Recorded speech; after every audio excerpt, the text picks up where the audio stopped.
शुद्ध शाकाहारी और जैन भोजन न मिलने के कारण देश विदेश की यात्रा नहीं कर पा रहे हैं, तो हो जाइए निश्चिंत। पिछले 13 वर्षों से कार्यरत NFTT वर्ल्ड प्राइवेट लिमिटेड नागपड़ी टूर्स एंड ट्रेवल्स ने 2025 में निकाले हैं जैन और शुद्ध शाकाहारी भोजन के साथ देश विदेश के ग्रुप टूर। कश्मीर, लेह, लद्दाख, हिमाचल, उत्तराखंड, 4 धाम यात्रा, विदेश में यूरोप, न्यूजीलैंड, वियतनाम, दुबई और सिंगापुर के ग्रुप टूर हेतु आज ही अपनी डेट चुने और टूर अभी से बुक करें।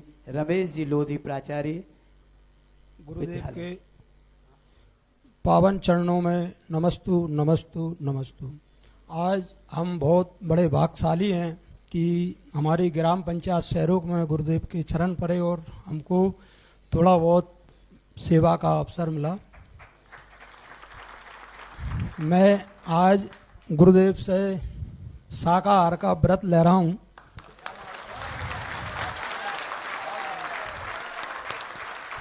और गुरुवार से मेरा जिज्ञासा है कि हम भगवान कृष्ण के वंशज हैं, यादव समाज से आते हैं, तो गौ माता की ये दुर्दशा है कि दूध खा के उसके गाय को बछड़े को निकाल के भगा देते हैं और दूध भी उसका इतना निकाल लेते हैं कि उसके बछड़े की ऐसी स्थिति रहती है कि वो गिर जाए तो उसको उठते ना बने।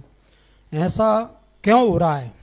इसका समाधान गुरु तो आपने आज मैंने एक बार कहा था कि जब लक्ष्मण ने कहा कैकेयी ने हमें वनवास दिया है, ये अच्छा नहीं किया, तो जब रामचंद्र जी जंगल में एक ऐसे आदिवासी बस्ती में पहुंचे, वहां भक्त लोग रहते थे, उनकी भक्ति देख करके लक्ष्मण जी बहुत खुश हुए। तो रामचंद्र जी तो मौके की तलाश में ही थे, क्योंकि अपने लखन भैया थोड़े किसको दोष देते थे? कैकेयी को। तो तुरंत श्री राम ने कितनी अच्छी बात कही, लक्ष्मण तुम कैकेयी को दोष दे रहे हो कि कैकेयी ने हमें वनवास दिया है, ये क्यों नहीं कह रहे हो ये वनवास इन भक्तों के कारण हुआ है। यदि हम वनवास में नहीं आते तो इन भक्तों को दर्शन, हम तो अयोध्या में बैठे रहते राजगद्दी में। कैकेयी तो बहाना थी, मूल उद्देश्य तो वनवास में रहने वाले भक्तों को वह दर्शन हुआ। ऐसे हम लोग सोचते हैं कि हम लोगों को महावीर स्वामी ने पैदल चलने को कहा, गांव गांव में कहा। महावीर चाहे थे, और खास तौर से जैनियों को, कि यदि साधुओं की व्यवस्था बना देते तो स्वर्ग से विमान भी उतर के आ जाते,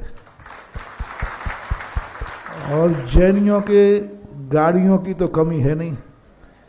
यदि जैनियों को ये कह दिया जाए कि महाराज आज प्लेन से जाएंगे, तो अभी ये जैनी मिलकर के इसी गांव में प्लेन उतार देंगे। ये गुरु के लिए कुछ भी कर सकते हैं, लेकिन फिर भी महावीर ने कहा तुम्हें विमान आ सकता है, तुम्हें प्लेन आ सकता है, तुम्हें सब कुछ आ सकता है, लेकिन तुम्हें पैदल चलना है। क्यों चलना है? जब मैं इन गांव में जाता हूं और आप जैसे लोगों के परिणाम सुधरते हैं, तो हमें लगता है महावीर स्वामी ने कहा हवाई जहाज से मत जाओ, आरोन और राघवगढ़ के बीच में एक गांव है, वहां एक भक्त शाकाहारी बनेगा तो पैदल जाओ।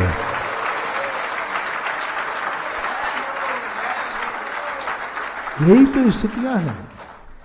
साधु संतों को जितना जमीन से जुड़ा हुआ साधु संत रहेगा, उतना जगत का कल्याण होगा। इसलिए आज जो तुम्हारा परिणाम, और एक सज्जन और आपके साथी थे जो आज शाकाहार करने का आपने भाव किया, आज आपकी गौ सेवा सफल हो गई। संसार में हमारी गौ माता एक ऐसी है जो जिंदगी में सदा शाकाहारी रहती है। गाय सदा शाकाहारी होती है, और गाय के लिए आप सेवा कर रहे हैं। और आज आपके मन में जो भाव जागा। मुझे लगता है कि इतनी साल की गौ सेवा का ही परिणाम है। ये गौ माता ने ही अपने बेटे को कहा, जा गुरु आए हैं, मैं तो बोल नहीं पाती हूं, गुरु के सामने आशीर्वाद ले। बस इस नियम को दृढ़ता से अच्छी तरह निभाना मेरा बहुत आशीर्वाद और बहुत बढ़िया। यही तो हम लोग क्या चाहते साधु, और क्या चाहते। बहुत अच्छा। नमस्ते गुरुदेव। आज सभी लोग एक शाकाहार कर रहे हैं। अपना देश तो यही था। नमस्ते गुरुदेव। मेरा प्रश्न था कि मैं जैन परिवार से नहीं हूँ। एक मिनट।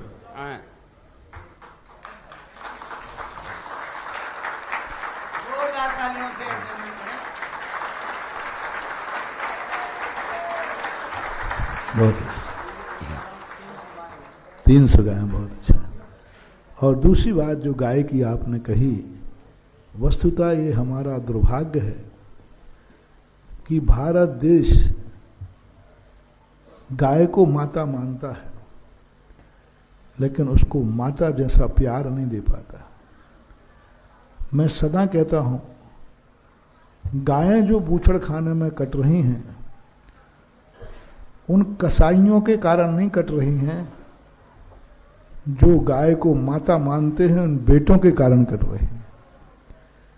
यदि हर हिंदुस्तानी, हर हिंदू समाज, जैन समाज, अभी कल परसों भी कहा था मैंने कि गाय को अपनी मां का रूप दे करके कहे, अरे भारत देश वो है जिस मां का 6 महीने दूध पीता है तो उसके मरने के बाद जहां जलाया जाता है वो चेटके की भी पूजा करता है। और ये मां तो तुम्हें जिंदगी भर दूध पिलाती है। जन्म देने वाली मां का दूध बच्चा कितने दिन पीता है? 6 महीने, 9 महीने, इससे ज्यादा तो नहीं पीता। लेकिन गौ माता का जिंदगी भर दूध पीता है। तो कम से कम गौवंश के लिए हम सारे जगत में कहते हैं कि गौवंश का एक इतना सम्मान करो, क्योंकि उसका दूध आपने, आपके परिवार ने, पीढ़ियों ने, बच्चों ने पिया है। माँ का दूध इस नसों में कम है, गाय का दूध का अंश ज्यादा है। तो यदि हम आप लोग जैसे प्रयास करें, अपने अपने गांव में, अभी कल परसों भी कहा था मैंने, गांव में एक अभियान चले, हमारे गांव में जन्म लेने वाली गाय, हमारे गांव में जन्म लेने वाला गौवंश गांव की सीमा के अंदर ही मरेगा। जी महाराज। गांव की सीमा के बाहर हम नहीं भेजेंगे, यानी बेचेंगे नहीं हम। हमारे गांव में रहेगा। घरों में रखने की यदि मान लो व्यवस्था नहीं है, कमजोर है, गरीब है, तो जैसे आपने गौशाला की बात कही, ऐसी पूरी समाज मिलकर के अपने गांव की गौशाला खोलो। दूसरे गांव की नहीं कह रहा हूं। हर बेटा अपनी अपनी मां को संभाले। हम दूसरे की मां को नहीं कह रहे हैं। अपने अपने गांव की गायों को यदि हम छोटी सी गौशाला बना करके कार्य करते हैं तो हमारा गौ मां को मां मानना बहुत सफल होगा, मानना चाहिए। और जिस प्रकार की अभी आपने वेदना व्यक्त की, ये अच्छी बात नहीं है। फिर कर्म तुम्हें ऐसी दशा में पहुंचा देगा जहां तुम दूध के दर्शन को भी तरसोगे। ऐसी स्थिति